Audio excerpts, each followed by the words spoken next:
오늘 말씀은 이사야 28장 23절에서 26절 4절 보도록 하겠습니다. 너희는 귀를 기울여 내 목소리를 들으라. 자세히 내 말을 들으라. 파종하려고 가는 자가 어찌 쉬지 않고 갈기만 하겠느냐? 자기 땅을 개간하며 고르기만 하겠느냐? 지면을 이미 평평히 하였으면 소회양을 뿌리며 대회양을 뿌리며 소맥을 줄줄이 심으며 대맥을 정한 곳에 심으며 괴류를 그 가에 심지 아니하겠느냐? 이는 그의 하나님이 그에게 적당한 방법을 보이사 가르치셨음이며. 오늘 말씀의 제목은 밭을 가는 이유입니다. 오늘 본문은 하나님을 농부로 그리고 그의 백성을 곡식에 비유하면서 중요한 사실을 교훈하고 있습니다. 그것은 농부가 때에 따라 밭을 갈고 씨를 뿌리며 그것을 수확하는 것처럼 여호와 하나님께서 정한 때와 주권으로 그의 백성을 통치하고 계시다는 사실입니다. 23절 너희는 귀를 기울여 내 목소리를 들으라. 자세히 내 말을 들으라. 우리가 경건한 삶을 살기 위해서는 말씀에 집중해야 합니다. 아무리 유능하고 똑똑해서 어떠한 일이든지 잘 하더라도 말씀에 벗어난 삶을 산다면 결국은 아무것도 남는 것이 없습니다. 특히 성도들은 하나님 뜻대로 살아 하나님을 기쁘시게 하기 위해서 하나님의 말씀에 집중하는 것이 아주 중요합니다. 여기도 보면 귀를 기울여 듣는데 자세하게 들으라고 권면하고 있습니다. 하나님의 말씀을 왜 자세하게 들어야 할까요?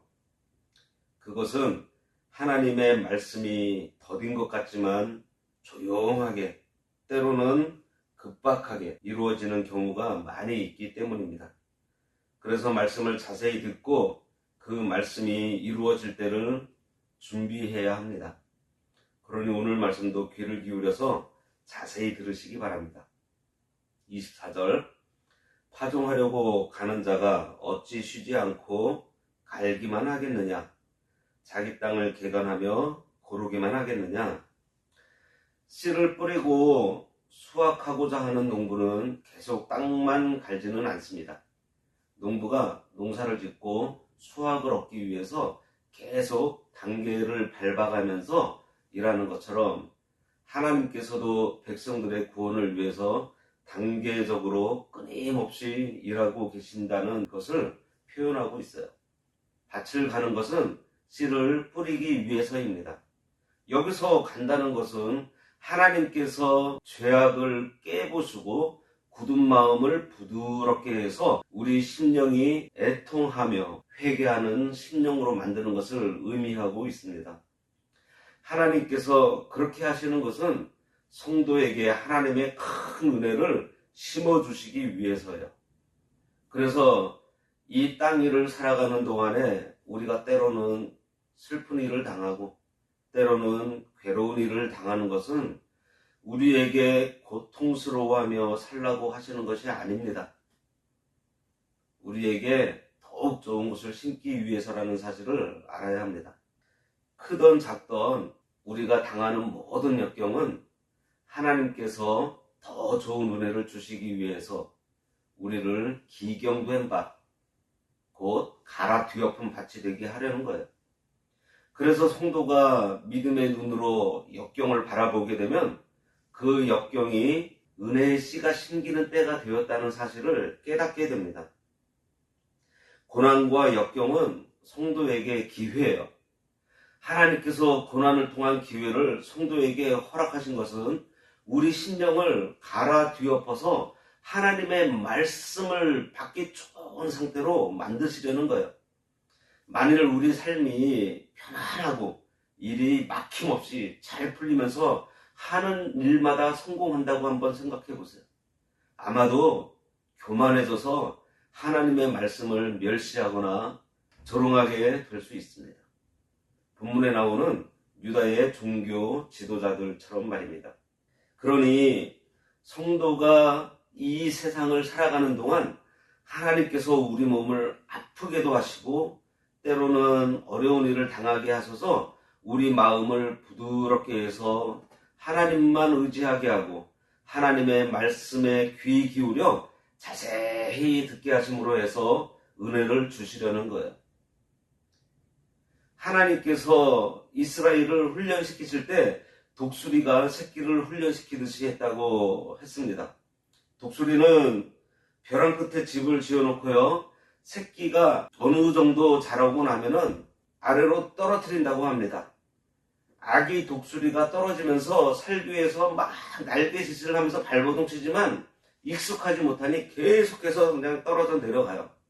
그러다가 바닥에 네 붕댕이 쳐질 그때에 재빠르게 어미새가 내려가서 다시 잡아 올려서 또 떨어뜨리고 또 떨어뜨리면서 결국은 날 수 있도록 훈련시킨다고 합니다.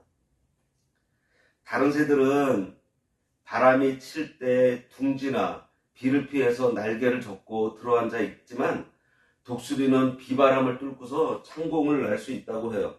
어려서부터 이렇게 연단되었기 때문입니다. 신명기 32장 11절에서는 하나님께서 자기 백성을 그렇게 훈련시킨다고 기록하고 있어요.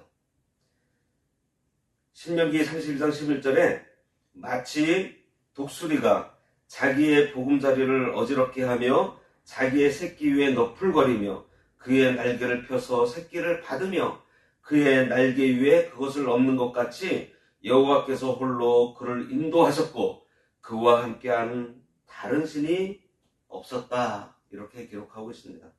25절입니다. 지면을 이미 평평히 하였으면 소회양을 뿌리며 대회양을 뿌리며 소맥을 줄줄이 심으며 대맥을 정한 곳에 심으며 귀리를 그 가에 심지 아니하겠느냐. 이 말씀은 이스라엘의 농사짓는 일반적인 모습을 표현하고 있어요. 소회양이나 대회양은 주로 고급 기호식품으로 특별히 좋은 땅에 조금 심고 그 다음 밀과 보리를 좀 더 많이 심고 밭의 가장자리에 있는 땅이 고르지 못한 곳에는 귀리를 심는 것을 얘기하고 있습니다. 그러니까 곡식에 따라서 가장 적합한 곳에 심고 서로 섞이지 않게 따로 정한 곳에 씨를 뿌리듯이 하나님께서 각자에게 필요한 분량대로 은혜를 주신다는 거예요. 또한 하나님께서 성도에게 각각 다른 은사를 주셨습니다. 어떤 사람은 소회양 같은, 어떤 사람은 대회양 같은, 또 어떤 사람은 밀 같은, 어떤 사람은 보리 같은, 어떤 사람은 귀리 같은 은사를 주셨습니다. 26절, 이는 그의 하나님이 그에게 적당한 방법을 보이사 가르치셨음이며 그랬습니다. 농부들의 지혜로운 농사 방법이 하나님께서 주신 지혜에 근거했다는 말씀이에요. 하나님께서는 초월적인 지혜로 이 세상 역사를 섭리하시며 주관해 나가십니다.